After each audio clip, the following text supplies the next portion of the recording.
ഏവർക്കും സാദരമായിട്ടുള്ള നമസ്കാരം. ഈ സംഭാഷണം പലരും ആവശ്യപ്പെട്ട പ്രകാരം ചെയ്യുക. നമ്മുടെ അടുത്തിടെയായിട്ട് നമ്മുടെ തൃശ്ശൂർ MP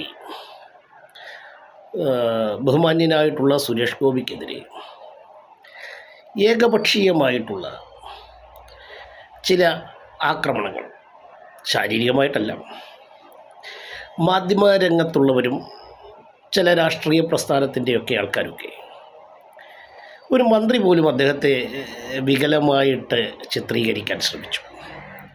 അതൊന്നും യാഥാർത്ഥ്യങ്ങളുമായിട്ട് യാതൊരു ബന്ധവുമില്ല.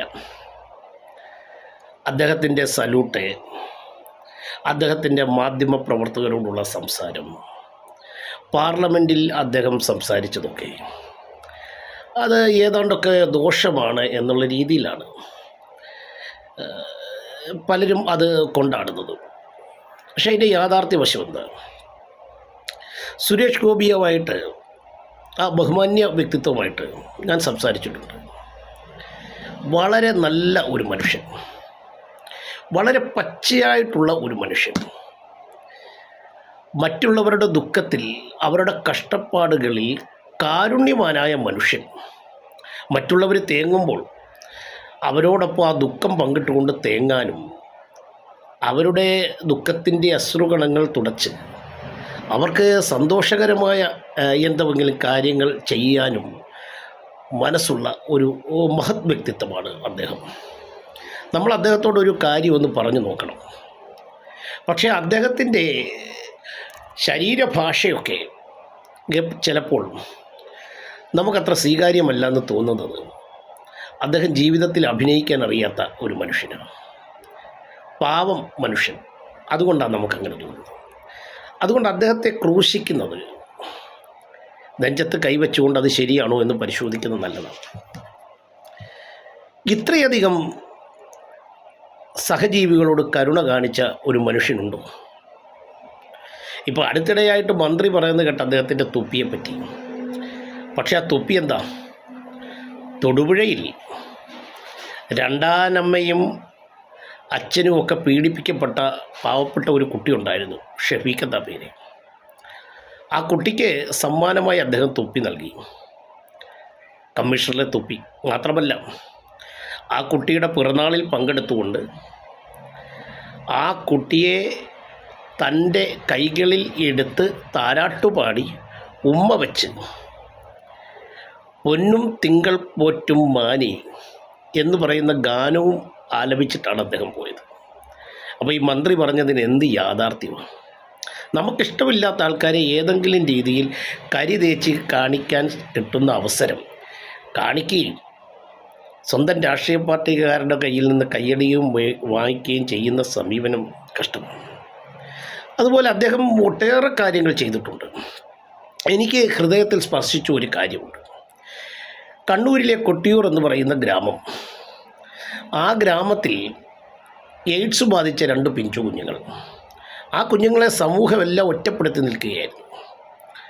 ആരും ആശ്രയമില്ലാതെ എല്ലാവരും അവരെ വെറുക്കപ്പെട്ടവരായി കണ്ട ഒരു കാലഘട്ടത്തിൽ ഇദ്ദേഹം അവിടെ ചെന്ന് ആ 2 കുഞ്ഞുങ്ങളെയും തൻ്റെ തോളിലേറ്റി അവരുടെ കവിളിൽ ഉമ്മ വയ്ക്കുകയും തിരിച്ച് അവരെ കൊണ്ട് സ്വന്തം കവിളിൽ ഉമ്മ വയ്പ്പിക്കുകയും ചെയ്ത ആ വലിയൊരു മനുഷ്യൻ,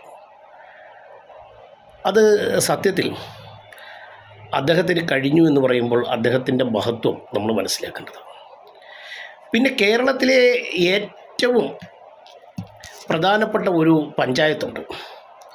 ആ പഞ്ചായത്തെന്ന് പറഞ്ഞാൽ ഇടമലക്കുടി. കേരളത്തിലെ ഒരേ ഒരു ആദിവാസി പഞ്ചായത്താണ്. ആ പഞ്ചായത്തിലെ ആൾക്കാർക്ക് വെള്ളമില്ല. സർക്കാരുകൾ പലതും മാറി ഭരിച്ചല്ലോ, ഇടതുപക്ഷവും വലതുപക്ഷവും ഒക്കെ ഭരിച്ചു കേരളത്തിൽ. പക്ഷേ അവർക്ക് കുടിവെള്ളം എത്തിച്ചു കൊടുക്കാനുള്ള മുഴുവൻ പദ്ധതിയുടെ പണവും ചിലവാക്കി അവരിലേക്ക് കുടിവെള്ളം എത്തിച്ചു കൊടുക്കുന്ന അദ്ദേഹമാണ്. അദ്ദേഹത്തിൻ്റെ സ്വന്തം അധ്വാനത്തിൻ്റെ പൈസയാണ് അതിനുവേണ്ടി മാറ്റിവെച്ചത്. അതുപോലെ ആതിരപ്പള്ളിയിലെ ആദിവാസി ഊരുകളിൽ പട്ടികവർഗ വിഭാഗങ്ങളുടെ ഊരുകളിൽ സഞ്ചരിക്കുമ്പോൾ അവർക്ക് സഞ്ചരിക്കാൻ ബോട്ട് വേണമെന്ന് പറഞ്ഞപ്പോൾ 10 ലക്ഷം രൂപ മുടക്കി തൻ്റെ സ്വന്തം അധ്വാനത്തിൽ നിന്ന് ഒരു ബോട്ട് വാങ്ങിച്ചു കൊടുത്തതാണ് അദ്ദേഹം. നാട്ടികയിലെ ഒരു കുട്ടിയുടെ പറമ്പും ഒക്കെ നഷ്ടപ്പെടുന്ന അവസരത്തിൽ അത് പൂർണ്ണമായിട്ട് അവർക്ക് തിരിച്ച് എടുത്തു കൊടുത്ത് സുരേഷ് ഗോപിയാണ്. ആ ഒരു വലിയ വ്യക്തിത്വത്തിൻ്റെ ആ വലിയ മഹാമനസ്കതയെ നമ്മൾ കാണാതിരിക്കരുത്.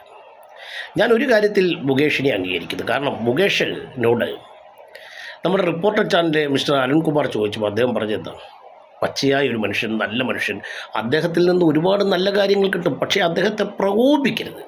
ഏറ്റവും അവസാനം വഖഫിൻ്റെ ചർച്ച കഴിഞ്ഞ് പാർലമെൻറ്റിൽ നിന്ന് പുറത്തു വന്നപ്പോൾ മാധ്യമ സുഹൃത്തുക്കൾ അദ്ദേഹത്തെ നടത്തിയ ഒരു ഇടപെടൽ കണ്ടാൽ മനസ്സിലാകും.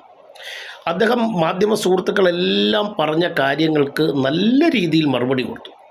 പക്ഷേ അദ്ദേഹത്തെ ബോധപൂർവം പ്രകോപിപ്പിക്കുന്നതിന് വേണ്ടി കേരളത്തിന് പുറത്ത് നടന്ന ഒരു വിഷയം ചോദിച്ചു. അതവിടെ ചോദിക്കേണ്ട ഒരു കാര്യമില്ല, ആ വിഷയവുമായിട്ട് യാതൊരു ബന്ധവുമില്ല. അപ്പം മാധ്യമപ്രവർത്തനം എന്താ? മാധ്യമപ്രവർത്തനം ജനാധിപത്യത്തിൻ്റെ പ്രധാനപ്പെട്ട തൂണുകളിൽ 3 തൂണുകളിൽ ഒന്നാണ്. The great pillars of the democracy, അതാണ് പ്രസ്. പക്ഷേ ഇപ്പോഴത്തെ മാധ്യമ സുഹൃത്തുക്കൾ എന്താ ചെയ്യുന്നത്?